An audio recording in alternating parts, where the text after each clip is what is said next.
It's AM 1160 WCCS and 101.1 FM on a Tuesday morning. We see them more and more now. We even saw them in the middle of winter at some points. If the roads were dry and it was a particularly nice day, motorcycles, and we get to the motorcycle season now. We're in the midst of it now. We see motorcycles all the time. They're just going to be increasing over the next couple of months. That means everybody, the people on the bikes and the people watching them, need to be extra alert. Good morning. Let's say hello to Christine Rumbaugh and to Dave. Help me with your name again. Dave Mentzer. Good morning. Dave is with us as well. It is the topic of the day is motorcycle safety. Indiana County ABATE, which stands for the Alliance of Bikers Aimed Toward Education. And Dave, you're the coordinator for Operation Save a Life. Especially important when we consider motorcycle safety, isn't it?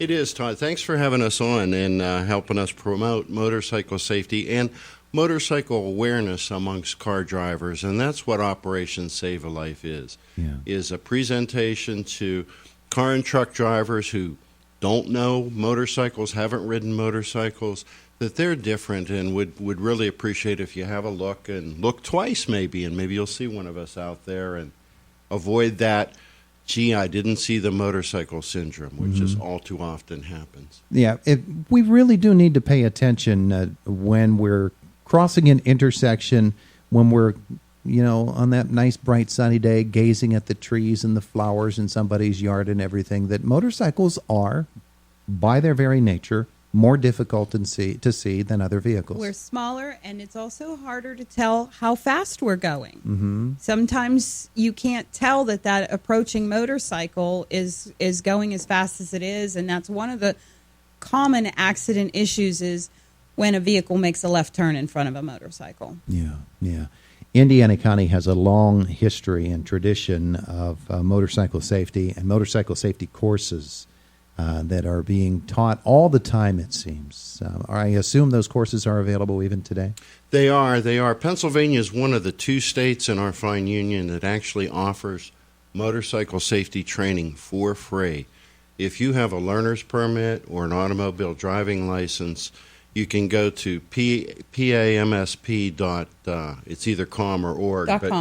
.com, which stands for Pennsylvania Motorcycle Safety Program, and schedule one of those courses. It's a Friday afternoon, a Saturday, and a Sunday.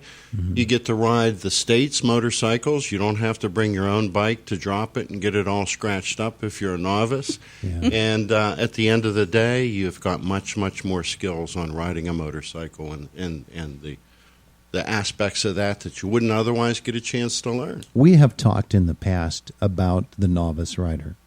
And the particular issues for people who are new to motorcycling. There are also particular issues involving veteran drivers as well, people that have been riding motorcycles for a long time. That's correct. And I recall, Christine, you saying in the past, sometimes bad habits are harder to break than forming new habits.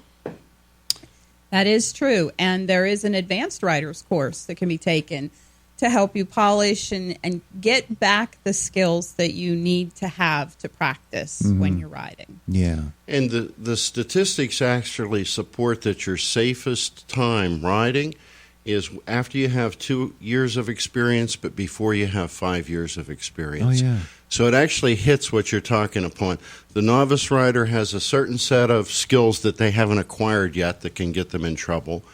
And the veteran rider, maybe they've got a little bit more confidence than is commensurate with their skill set. Maybe their eyes are getting a little bit weaker as their hair grays, or their reflexes are getting a little bit slower. And we all need to be aware of that and compensate and try and ride a little bit slower than our skill set would normally allow us. It's not a racetrack. There's no hurry. It is a recreational activity, so enjoy. With no helmet law in Pennsylvania, and no statistical backing for this, Christine. You can tell me if I'm wrong or if I'm on the right track. It seems to me that a novice rider would be more likely to wear a helmet than somebody who's been doing it for a lot of years. At some point, somebody might say, I'm taking the helmet off. I'm good enough at this. I think there's a broad school of thought on that. Pennsylvania actually does have a helmet law, but it restricts that you have to be over 21 to go without a helmet. and it allows people to make the freedom of choice. I find that I wear mine. It's just what a individualist decides to do. Dave always wears his. Sometimes you want to be prepared for the weather, the cold, the rain, the road conditions. So it is an individual's decision. And I don't know, it's a mixed boat, 50% maybe even. Something it's like hard that. to say. I think the pros and cons are you actually put yourself at risk by wearing a helmet. It's a different set of risks. You don't have as good peripheral vision. You can't hear as well. And one of the ones that's actually the most disconcerting is your head weighs about 10 pounds.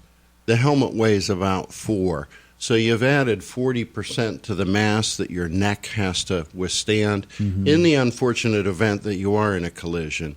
And neck injuries are one of the that's a pretty serious injury. But I've seen a lot of riders who will proudly show their helmet with the big gouges in and say, this is why I always wear one. Yeah. So it's an individual decision, and it's one you need to really weigh. Dave, Operation Save a Life, you make presentations, right, to groups? Yes, we do. We like to go to youngsters. We've been to the Penns Manor High School. We've been to Homer City High School. And the thought there is new drivers are forming their driving patterns and habits at that age. And it's good to give them the perspective of there are vehicles out there that are different than what you drive. I'm sure everybody's aware of the tractor trailers, and they try and avoid them. But the motorcycle aspect of it is one we like to bring to the party. It's also nice to, if the weather permits, to bring a motorcycle to the event and allow the participants to look at a motorcycle. A lot of them haven't, to sit on it, to see what it's like from the motorcyclist's perspective, to feel the helmet and things like that. What are some of those core principles that Operation Save a Life wants to impart to, particularly to those younger riders? Well, the core principle is drive. Don't eat, don't text, look, and look twice. And our mantra is look twice, save a life. The reason for that is in the state of Pennsylvania, there's about 175 to 200 motorcycle fatalities a year. More than half of them, over 100 of those, happen on a state highway. They happen when the weather is clear. They happen during daylight hours. They happen on a straight stretch of that state highway. They happen when the other vehicle crosses the center line. Not always an intersection, not always a left turn. And that's straight from the National Highway Safety Program statistics. Yeah. So that's what we try and impart to the riders there. We show a short video that reinforces that and goes over some of the points that Christine made. We're smaller. It's hard to see what speed we're going because we're smaller. The lights on a motorcycle, some of them are almost imperceptible. Motorcyclists tend to use hand signals, so pay attention for things like that. A lot of people don't know what those hand signals are. Every time I'm making a right turn, people are waving at me, coming the other way. It's like, no, I want you to know I'm turning, but it's nice to see you too. Yeah. And just make them aware. Motorcyclists are interested in you seeing them. I happen to ride a motorcycle where I modulate the headlight. It flashes. And that confuses a lot of drivers because they don't understand why that is. Yeah. And it turns out that that's allowed under federal law, and the reason is mainly just to get people to look twice and say, hey, there is a motorcycle over there. Okay, fine. We can still become complacent just even with the headlight coming toward us because we're so used to it now. Every vehicle has some sort of light on it as it's coming toward you.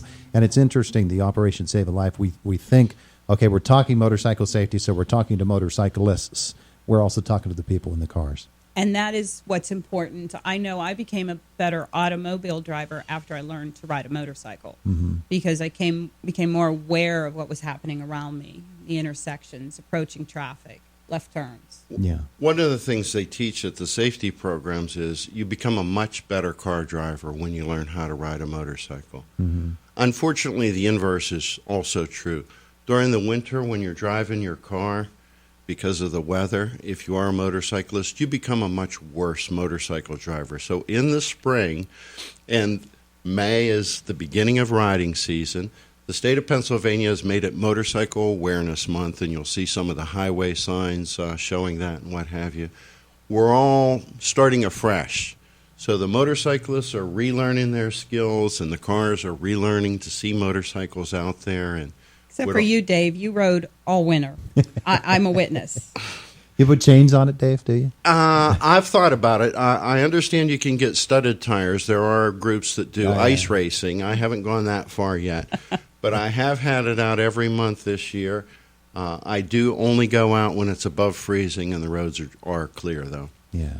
All right. It is Indiana in the Morning, presented by First Commonwealth Bank. Just a few moments left with Dave and Christine this morning talking about motorcycle safety. The group rides are getting running again. And we see them particularly on weekends, the group rides with sometimes upwards of 50 or 60 motorcycles in one group. I find that when you find those big groups of motorcyclists riding, they are so very, very good at what they're doing and at being sure that everybody around them is safe, because one bike goes down at the front, there's going to be more than one bike that goes down. So they're very, very organized, and I think they're very skilled at what they're doing. Well, thank you. We try to pay attention to know what the other person around us is going to be doing. We've practiced riding together. A lot of us ride together often. And while we're talking about that, I'd like to mention that anyone who rides is welcome to join Indiana County ABATE on any of our rides. You don't have to be a member. We'd like to meet you and encourage your riding skills as much as we can. Mm-hmm. We have a Facebook page, Indiana County ABATE. Indiana County Chapter ABATE PA. It's too long sometimes to remember. But we would welcome anyone to join us to ride. And riding in tandem is something you have to be alert about, pay attention, know what's happening with the person ahead of you. That's why we ride staggered beside each other in the lane, but staggered so we have more room. All right. So closing segments here, closing seconds. People wanted to learn more information. What do they need to do? For more information on motorcycle safety, PAMSP.org, Pennsylvania Motorcycle Safety Program, free of charge training. As Christine said, Google ABATE of Indiana County. I can't even remember the Facebook page, but it's ABATE of Indiana County, Association of Bikers Aimed Towards Education. Would love to meet you. Very good. Thank you, folks, for coming in. It's Indiana in the Morning. Thanks.